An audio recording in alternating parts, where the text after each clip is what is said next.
Hello pupils. Today we shall take one of the poem of your English syllabus, A Legend of the Northland by Fobe Carey. This poem narrates the legend of an old lady who angered Saint Peter because of her greed. So let's see a few main features of the poem first. A Legend of the Northland is written in the form of a ballad. So what is ballad? Ballad is a poem narrating a story through short stanzas, and in the poem all the stanzas comprises 4 lines. Ballads are a part of folk culture and passed from one generation to another. A Legend of the Northland is the story of the Northland area, which is near the North Pole. So, in the poem, legend means a historical story, and Northland is the area in the northernmost part of the world. So, let's begin. So, in the first stanza, North Pole के आसपास के regions में दिन जो होते हैं ना, days are very short, दिन बहुत छोटे होते हैं,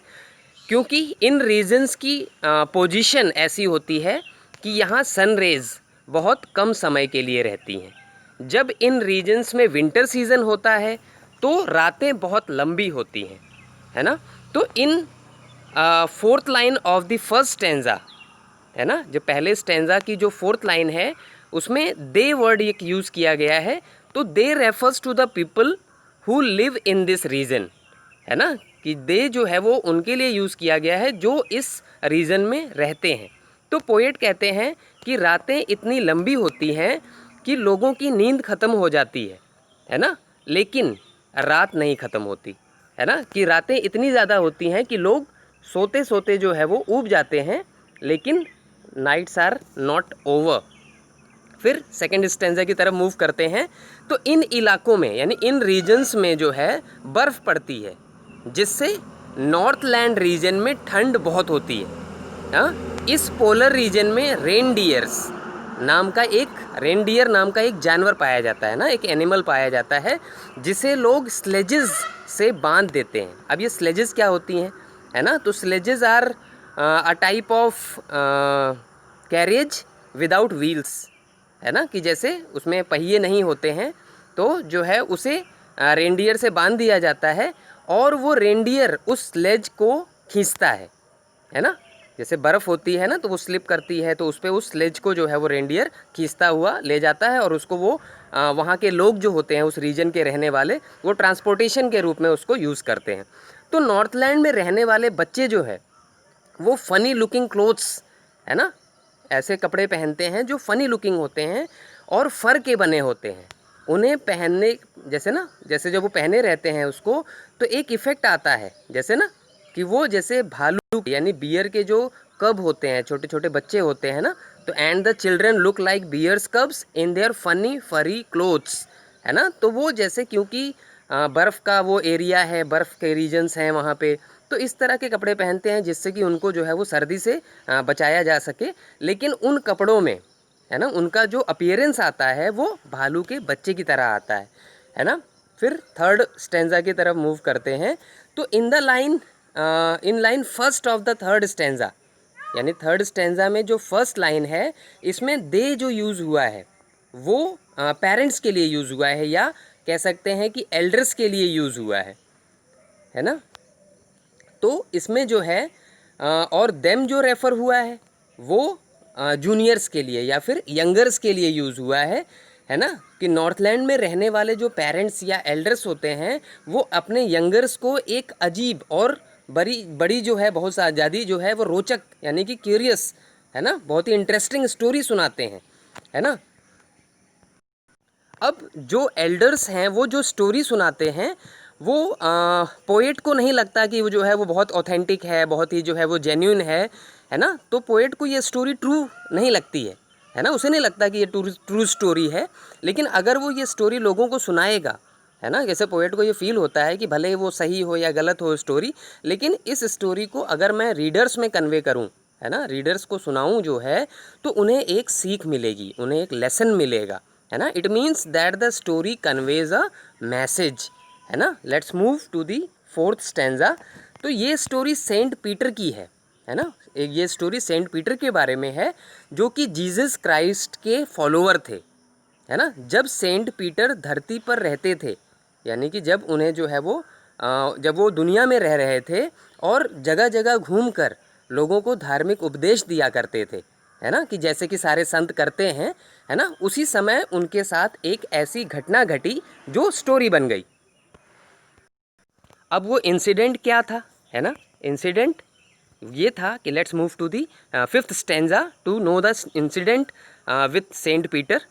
सो लोगों को धार्मिक उपदेश देते हुए, है ना, जब सेंट पीटर पूरी दुनिया में इधर उधर घूम रहे थे, है ना, मूव कर रहे थे, तो घूमते घूमते जो है वो एक दिन एक कॉटेज के दरवाजे पर पहुँचे, है ना। जो स्टोरी जैसा सुनाते हैं एल्डर्स जो है वो अपने यंगर्स को, कि सेंट पीटर जो है वो एक दिन एक कॉटेज के दरवाजे पर पहुँचे, डोर पर पहुँचे, जहाँ एक लिटिल वुमेन, है ना, केक बना रही थी, है ना। शी वॉज बेकिंग केक, और केक को फायर प्लेस में पका रही थी।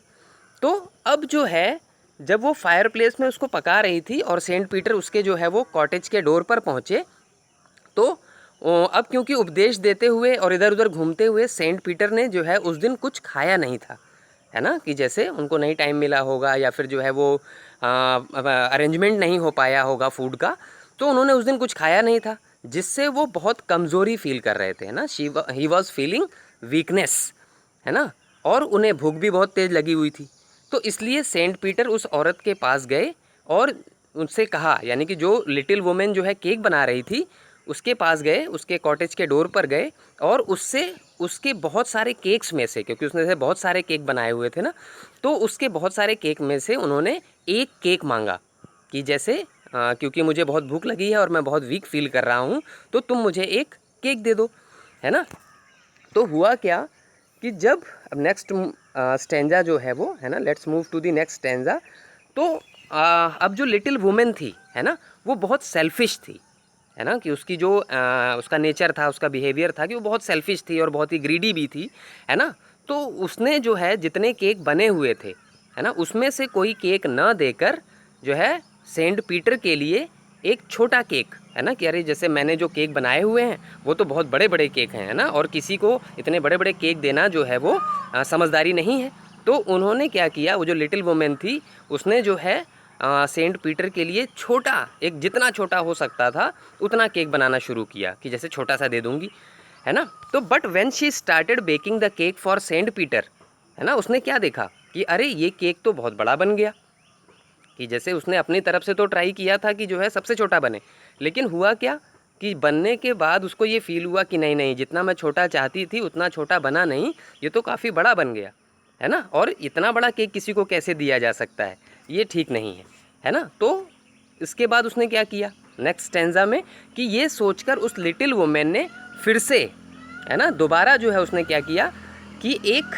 पहले वाले जो उसने पहला केक बनाया था उससे भी छोटा एक केक बनाना शुरू किया, है ना। थोड़ी देर बाद क्या हुआ, जब उसने देखा कि उसे लगा, यानी जब उसने दूसरा केक बनाया और उसको तैयार किया तो उसे लगा कि अरे नहीं, ये तो पहले वाले केक जितना ही बड़ा बन गया, है ना, ये तो उससे भी जो है उतना ही कंपैरिजन में जो है वो उतना ही इसका साइज़ रह गया, तो ये भी देने लायक नहीं है। और उसने वो छोटा केक भी जो है, यानी जो दूसरी बार जो केक बनाया था उसको भी सेंट पीटर को नहीं दिया, है ना। अब क्या हुआ, जब उसने उस केक को भी नहीं दिया, तो फिर अब हम 9th स्टेंजा की तरफ मूव करते हैं। अब उसने एकदम थोड़ा डफ लिया, है ना, डफ जो होता है वो जिससे केक का जो मटेरियल होता है वो छोटे से छोटा जितना कम हो सकता था लिया, यानी थर्ड टाइम उसने फिर से केक बनाना शुरू किया सेंट पीटर के लिए, और उसे खूब रोल किया, खूब रोल किया, रोल करते करते उसे वेफर की तरह, है ना, एकदम थिन पतला कर डाला और फिर बेक किया। अब क्या हुआ, लेकिन जब उसने उसको बेक किया तो बेक करने के बाद उसे ये फील हुआ कि नहीं नहीं नहीं, ये केक भी जो है वो इनको देने लायक नहीं है ना। क्योंकि हुआ क्या कि जैसे उसने सोचा, लेकिन उसने वो पतला केक भी जो है वो सेंट पीटर को नहीं दिया। क्यों? क्योंकि वो बहुत ज़्यादा सेल्फिश और ग्रीडी थी, है ना। उसको ये लगता था कि अरे इतना ज़्यादा नहीं नहीं, ये भी नहीं दिया जा सकता। अब इतना वेट करते करते, है ना, जैसे सेंट पीटर भी काफ़ी देर से इंतज़ार कर रहे थे, लेकिन हुआ क्या कि उस लिटिल वुमेन ने मन ही मन सोचा, है ना, कि मेरे केक, यानी जब उसको जो है वो सेंट पीटर को केक देना था, तो वो उसके अंदर एक फीलिंग आ रही थी कि जब जो है मैं खाती हूँ, है ना, ये अपने केक जो है मैं खाती हूँ तो ये बहुत छोटे लगते हैं, कम पड़ जाते हैं, लेकिन देने में ये इतने बड़े लग रहे हैं, है ना, कि जैसे कितना भी छोटा डफ़ मैं यूज़ कर रही हूँ केक बनाने के लिए, उनको देने के लिए, लेकिन वो बड़ा ही लग रहा है। ये सोचकर उसने क्या किया कि उसने सारे केक शेल्फ पर रख दिए और सेंट पीटर को एक भी केक नहीं दिया, है ना, कि उसने सेंट पीटर को एक भी केक नहीं दिया। अब क्या हुआ कि काफ़ी इंतज़ार करने के बाद, जब उन्होंने काफ़ी वेट कर लिया, तो काफ़ी इंतज़ार करने के बाद सेंट पीटर को काफ़ी गुस्सा आ गया,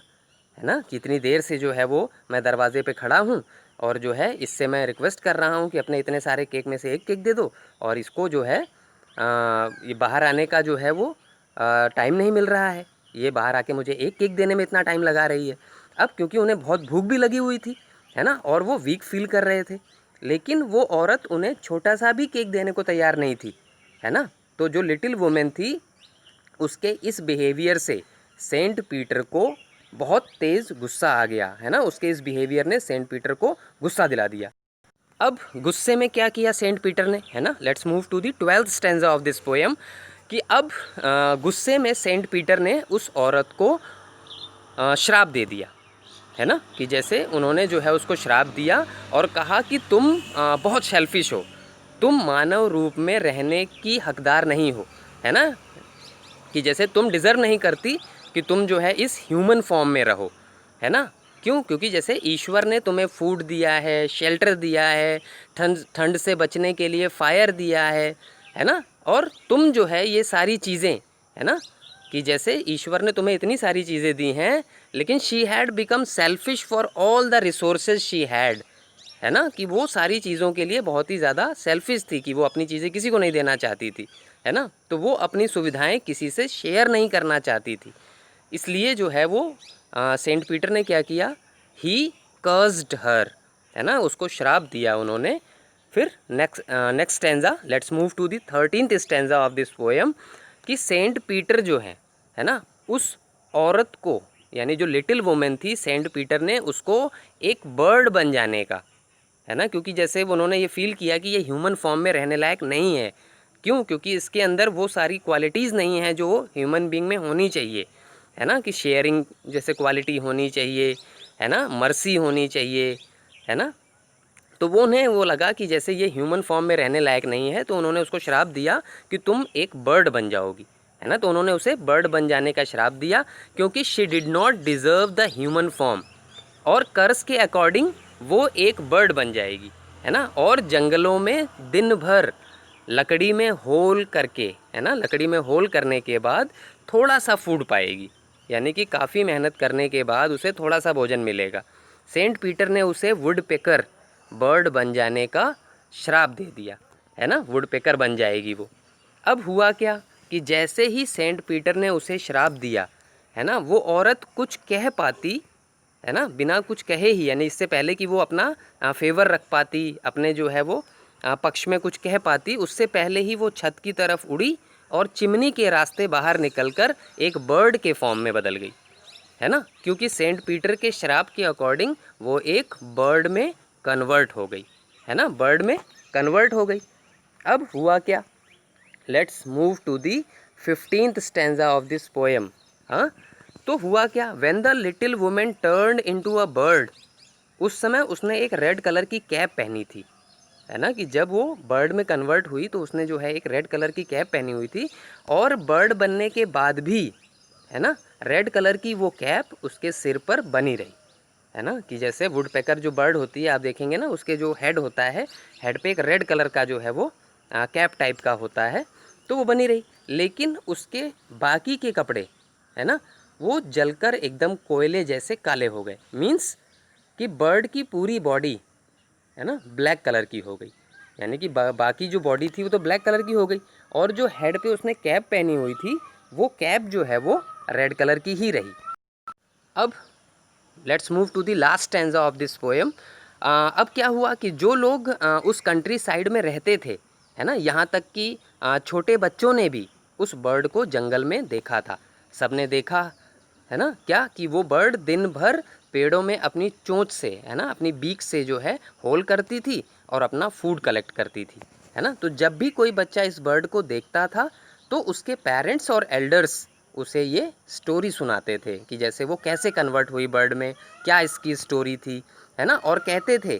कि they should not be greedy and selfish. तो the actual motive of the poet through this poem is to just teach you a lesson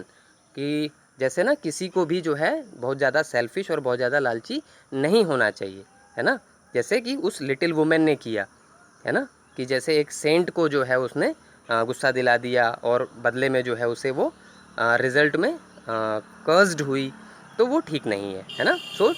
this is the full explanation of the poem. I hope you are clear with this poem now.